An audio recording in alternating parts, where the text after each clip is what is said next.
जय हिंद दोस्तों, मैं इंदिरा स्वागत करता हूं आपका अपने YouTube channel study with RG 13 पर।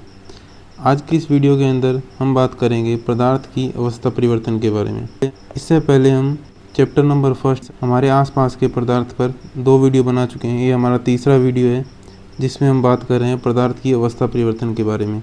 इससे पहले हमने देखा कि पदार्थ 3 अवस्था में पाया जाता है: ठोस, द्रव और गैस।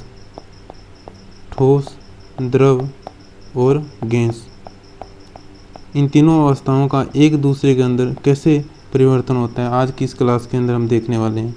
जैसे ठोस का अवस्था का एग्जांपल बर्फ़ हो गया, उसी तरीके से द्रव अवस्था का जल हो गया और गैस अवस्था का जलवाष्प। इन तीनों अवस्थाओं का एक दूसरे के अंदर परिवर्तन किस प्रकार होता है इस वीडियो के अंदर देखेंगे।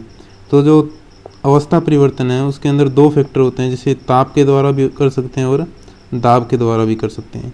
तो सबसे पहले हम देखते हैं कि ताप परिवर्तन का प्रभाव। अगर हम टेम्परेचर को चेंज करते हैं तो किसी पदार्थ की अवस्था किस प्रकार बदलती है, इसके लिए आप ये प्रैक्टिकल करना पड़ेगा अपने को एक, जिसके अंदर क्या करना है, एक स्टैंड लेना है, लोहे का स्टैंड है, और उसके ऊपर एक स्टैंड के ऊपर जाली लगाकर उसके ऊपर रखा गया है एक बीकर में बर्फ़ की कुछ क्यूब ली हुई है। ठीक है, ये बर्फ़ की कुछ टुकड़े हैं जो बीकर के अंदर इस तरीके से भर दिए गए हैं। ठीक है, उसके अंदर टेम्परेचर मेजरमेंट करने के लिए इसमें क्या लगा हुआ है, ये थर्मामीटर लगा हुआ है। टेम्परेचर मेजरमेंट करने के लिए इसमें एक थर्मामीटर लगा हुआ है, और क्यूब्स है, इनको हिलाने के लिए विडोलक के रूप में एक कांच की छड़ को लगाया हमने। तो पूरा सेटअप हो गया है। लोहे का स्टैंड, एक स्टैंड जिसके ऊपर जाली लगी हुई है, उसके ऊपर किसको रखा हुआ है, बीकर को रखा हुआ है। उसके अलावा बीकर के अंदर बर्फ़ के अंदर लगा हुआ है थर्मामीटर टेम्परेचर मेजरमेंट के लिए, और उसके अंदर लगी हुई है कांच की छड़। और इस पूरे के पूरे जो सेटअप है, इसके नीचे क्या लगा रखा है हमने, बर्नर लगा रखा है, जिससे हम इसके टेम्परेचर को बढ़ा सकें, क्योंकि हम क्या देख रहे हैं, टेम्परेचर परिवर्तन के आधार पर अवस्था परिवर्तन। तो चलिए देखते हैं। तो ये पूरा प्रैक्टिकल जब हम परफॉर्म करेंगे तो हम देखेंगे कि ठोस के तापमान को बढ़ाने पर उसके कणों की गतिज ऊर्जा बढ़ जाती है। जैसे ही हम आइस के जो मॉलिक्यूल है उनको हीट देंगे तो उनके जो मॉलिक्यूल की जो एनर्जी है, काइनेटिक एनर्जी, वो इंक्रीज हो जाएगी। गतिज ऊर्जा में वृद्धि होने के कारण कण अधिक तेजी से कंपन करने लगेंगे। ऊष्मा के द्वारा प्रदत्त दी गई ऊष्मा कणों के बीच के आकर्षण बल को पार कर देती है। इस कारण कण अपने नियत स्थान को छोड़कर अधिक स्वतंत्र होकर गति करने लगते हैं। एक अवस्था ऐसी आती है जब ठोस पिघलकर द्रव अवस्था में परिवर्तित हो जाते हैं। जिस तापमान पर ठोस पिघलकर द्रव अवस्था में बन जाता है वह इसका गलनांक कहलाता है, मेल्टिंग पॉइंट। दोबारा सुनिए। सबसे पहले हमने क्या किया, पूरे प्रैक्टिकल के अंदर जब आइस के मॉलिक्यूल को गर्म किया बर्नर की सहायता से, तो आइस के मॉलिक्यूल की जो काइनेटिक एनर्जी है पार्टिकल की, वो इंक्रीज हो जाती है। जैसे ही मॉलिक्यूल की काइनेटिक एनर्जी इंक्रीज होगी, धीरे धीरे जो आइस के मॉलिक्यूल है वो किस में चेंज होने लगेंगे, वाटर में चेंज होने लगेंगे। तो उसके बाद वह टेम्परेचर अगर जैसे ही चेंज होगा, हम क्या करेंगे, थर्मामीटर से उसका टेम्परेचर नोट करेंगे। तो वह टेम्परेचर जिस पर ठोस पिघलकर किस में आ जाएगा, ठोस अवस्था से द्रव अवस्था में आ जाएगा, वह उसका क्या कहलाता है, गलनांक। ठोस का गलनांक उसके कणों के बीच के आकर्षण बल पर निर्भर करता है। बिल्कुल देखिए, अलग अलग, जैसे कोई भी ठोस है उसको पिघलाने के लिए उसको टेम्परेचर भी अलग अलग देना पड़ेगा। जैसे अभी हमने किसको पिघलाया, आइस को पिघलाया। इसकी कंपैरिजन में अगर हम किसी मेटल को पिघलाना चाहेंगे तो उसके लिए हमें टेम्परेचर क्या देना पड़ेगा, हाई टेम्परेचर देना पड़ेगा। तो हाई टेम्परेचर क्यों देना पड़ेगा, क्योंकि जो सॉलिड है, सॉलिड के अंदर एक हम आइस देख रहे हैं और एक हम देख रहे हैं लोहा। तो लोहे के अंदर जो मॉलिक्यूल हैं वो एक दूसरे के साथ ज़्यादा अट्रैक्शन फोर्स से एक दूसरे के साथ बाउंड है। तो उनको तोड़ने के लिए, उनको काइनेटिक एनर्जी देकर एक दूसरे से अलग करने के लिए ज़्यादा एनर्जी देनी पड़ेगी। इसलिए उसका गलनांक क्या आएगा, बर्फ़ की कंपैरिजन में ज़्यादा आएगा। अब ये इंपॉर्टेंट पॉइंट आगे याद रखना है 1 नंबर के क्वेश्चन के अंदर, कि बर्फ़ का जो गलनांक है वो कितना होता है, 273.16 केल्विन। केल्विन किसका मात्रक है, टेम्परेचर का एक मात्रक है। हम एक अलग से वीडियो लेकर आएंगे जिसके अंदर क्या करेंगे, हम तीनों जो मात्रक हैं टेम्परेचर को जैसे फ़ारेनहाइट, केल्विन, डिग्री सेल्सियस में मापते हैं, इन तीनों के अंदर रिलेशन भी निकालेंगे और अलग अलग जो मात्रक है उनके बारे में पढ़ेंगे। उसके लिए हम एक अलग से वीडियो लेके आएंगे। गलने की प्रक्रिया यानी ठोस से द्रव अवस्था में परिवर्तन को क्या कहते हैं, संगलन। किसी ठोस के गलने की प्रक्रिया में तापमान सामान्य रहता है। ये क्वेश्चन आपसे पूछेगा आगे, इंपॉर्टेंट क्वेश्चन है ये, कि जब कोई ठोस द्रव अवस्था में चेंज होता है, इंपॉर्टेंट क्वेश्चन बनेगा इस पर, तो उसकी क्या होती है, टेम्परेचर है वो समान रहता है। इसका क्या कारण है, गलने के प्रयोग की प्रक्रिया के दौरान आपने ध्यान दिया होगा कि गलनांक तक पहुंचने के बाद जब तक संपूर्ण बर्फ पिघल नहीं जाती तापमान नहीं बदलता है। ये क्या किसका कारण होता है, जैसे ही हमने गलनांक पॉइंट तक हम लेके जाते हैं उसके बाद जो बर्फ़ है वो पिघल कर द्रव अवस्था में चेंज हो जाती है, होने लगती है, चेंज होती नहीं है, होने लग जाती है। धीरे धीरे जो आइस के मॉलिक्यूल है वो वाटर में चेंज होने स्टार्ट हो जाते हैं। ठीक है, अब क्या होता है कि जो टेम्परेचर अगर मान लो कि 100 डिग्री सेल्सियस पहुंच गया, 100 डिग्री सेल्सियस पर जो आइस के मॉलिक्यूल है वो चेंज होने लग गए, किसमें, वाटर में। अब इसके बाद क्या होगा, टेम्परेचर इंक्रीज होना बंद कर देगा 100 डिग्री सेल्सियस के बाद, और किस में चेंज होने लग जाएगी, जितनी भी एनर्जी हम बर्नर के द्वारा उष्मा ऊर्जा के रूप में हम आइस के मॉलिक्यूल को देंगे वो पूरी की पूरी एनर्जी किस में लगेगी, जो पार्टिकल है, जो मॉलिक्यूल है, उनको काइनेटिक एनर्जी प्रदान करने में, ताकि वो एक दूसरे से अलग होकर वाटर में कन्वर्ट हो सकें। इसलिए जो टेम्परेचर है वो बढ़ना बंद हो जाएगा। तो यही कारण है कि जो पूरी की पूरी एनर्जी है वो केवल किस में लग रही है, आइस को वाटर में चेंज करने में लग रही है। इसलिए जो टेम्परेचर है वो एक बार रुक जाता है, टेम्परेचर बढ़ता नहीं है। ठीक है, नेक्स्ट देखो, बीकर को ऊष्मा प्रदान करने के बावजूद भी ऐसा नहीं होता है। कणों के पारस्परिक आकर्षण बल को वशीभूत करके पदार्थ की अवस्था को बदलने में इस ऊष्मा का क्या होता है, उपयोग होता है। वायुमंडलीय दाब पर 1 किलोग्राम ठोस को उसके गलनांक पर द्रव में बदलने के लिए जितनी ऊष्मा की आवश्यकता होती है उसे संगलन की प्रसुप्त ऊष्मा कहती है। इस पे भी इंपॉर्टेंट क्वेश्चन है 1 नंबर में। ठीक है, इंपॉर्टेंट क्वेश्चन है, आपको याद करना है कि प्रसुप्त ऊष्मा किसे कहते हैं। क्वेश्चन आएगा प्रसुप्त ऊष्मा किसे कहते हैं, तो किसे कहते हैं, वायुमंडलीय दाब पर 1 किलोग्राम को, ठीक है, किस दाब पर, वायुमंडलीय दाब पर, वायुमंडलीय दाब पर 1 किलोग्राम ठोस को गलनांक पर द्रव में बदलने के लिए जितनी ऊष्मा की आवश्यकता होती है, किसको, 1 किलोग्राम ठोस को किस में बदलना है, द्रव अवस्था में, किस कंडीशन पर, वायुमंडलीय दाब पर, जितनी ऊर्जा की आवश्यकता होती है, जितनी ऊष्मीय ऊर्जा की आवश्यकता होती है उसे क्या बोल देंगे, प्रसुप्त ऊष्मा बोलेंगे। तो ये प्रसुप्त ऊष्मा की डेफिनेशन आपको याद करना है। यहाँ एक टर्म यूज़ किया हमने, क्या, वायुमंडलीय दाब। वायुमंडलीय दाब किस में मेज़र करते हैं, तो इसके लिए कुछ नोट डाल के लिखा हुआ है, इसको पढ़ना ज़रूरी है। वायुमंडलीय दाब के लिए यहाँ हमें अलग से दिखेगा, मिलेगा, ये रहा। ठीक है, यहाँ ध्यान दो। वायुमंडलीय नॉर्मली हम देखते हैं कि जो टेम्परेचर हम किस में मापते हैं, पास्कल में, क्योंकि जो मात्रक अगर देखें दाब को किस में मापते हैं, जैसे हम पानी को लीटर में मापेंगे, द्रव्यमान को हम किलोग्राम में मापेंगे, उसी प्रकार अगर हम दाब का ऐसा ही मात्रक देखें तो वो क्या आता है, पास्कल।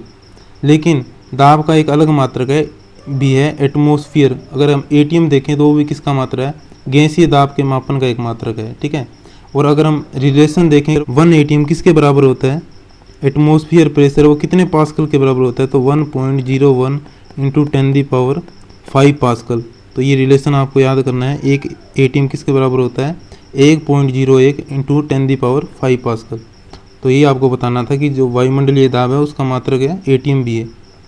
नेक्स्ट देखो, नेक्स्ट हमारा आता है, यहाँ तक हमने पढ़ लिया, प्रसुप्त ऊष्मा के बारे में जान लिया हमने। उसके बाद में हम जानते हैं ठोस अवस्था को जब हमने क्या किया, ऊष्मा दी, ठोस अवस्था को हमने ऊष्मा दी तो वो किस में चेंज हो गया, द्रव अवस्था में। द्रव अवस्था को फिर गर्म किया तो किस में चेंज हो गया, गैस अवस्था में। इसका विपरीत भी है, अगर हम गैसीय अवस्था को ठंडा करेंगे, शीतलन मतलब ठंडा करना, ठंडा करेंगे तो द्रव अवस्था में चेंज होगा, द्रव अवस्था से फिर ठंडा करेंगे शीतलन द्वारा तो किस में चेंज हो जाएगा, ठोस अवस्था में चेंज हो जाएगा। नेक्स्ट देखिए, नेक्स्ट हमारा टॉपिक आता है उदरपातन।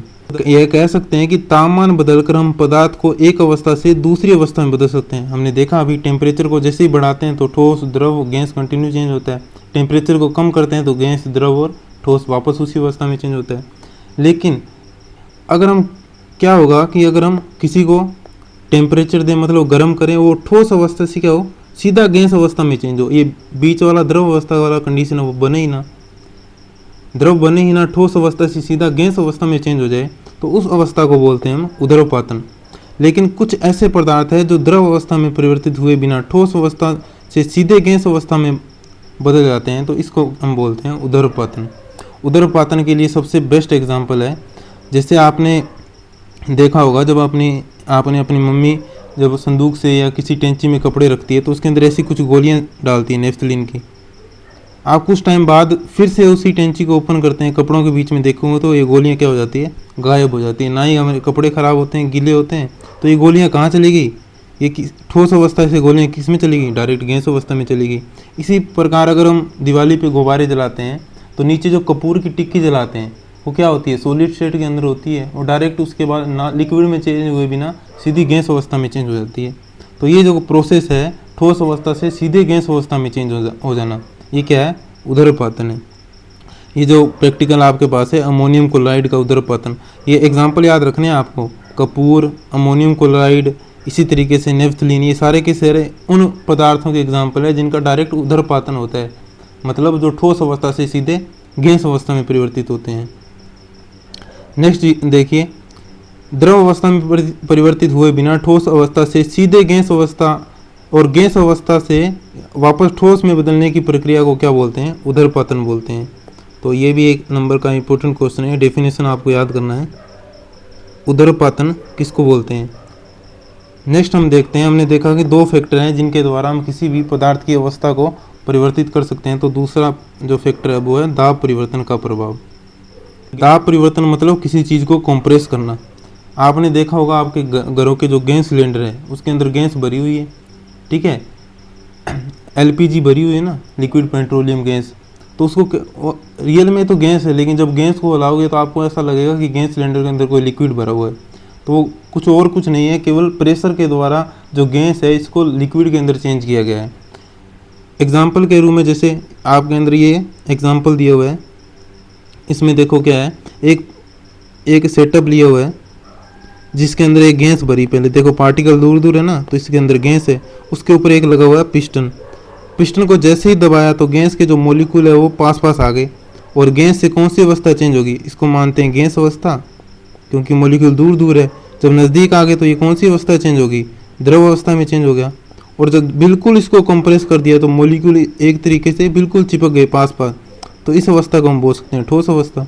तो देखा आपने, किसी भी गैस को जैसे ही प्रेशर चेंज दिया तो द्रव से गैस से द्रव से ठोस अवस्था में परिवर्तित हो गया, ठीक है। दाब के बढ़ने और तापमान के घटने से गैस द्रव में बदल जाती है। जब वायुमंडलीय दाब का मान 1 एटमॉस्फेयर 1 एटीएम हो तो ठोस CO2 द्रव अवस्था में आए बिना सीधे किस में चेंज हो जाती है, गैस में परिवर्तित हो जाती है। यही कारण है कि ठोस कार्बन डाइऑक्साइड को शुष्क बर्फ बोलते हैं। एक नंबर का फिर इंपॉर्टेंट क्वेश्चन आ गया कि शुष्क बर्फ का फॉर्मूला लिखिए, तो CO2 कार्बन डाइऑक्साइड फिर से चेंज हो जाएगा।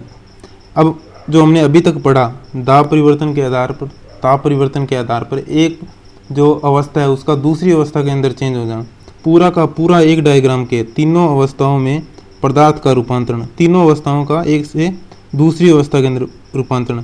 इसके ऊपर आपको एक पीछे बुक के पीछे क्वेश्चन मिलेगा, तो इसको भी ढंग से देखना है, ठीक है। सबसे पहले देखो आप किस अवस्था के अंदर हो, ठोस अवस्था के अंदर, ठीक है। आपने क्या किया, ठोस को गर्म किया तो ठोस अवस्था से द्रव अवस्था में चेंज हो गया। इस तरीके से चल रहे हैं हम, ठीक है। सबसे पहले हम ठोस से द्रव अवस्था में चेंज हो गया, तो इस प्रोसेस को क्या बोलते हैं, संगलन। फिर हमने क्या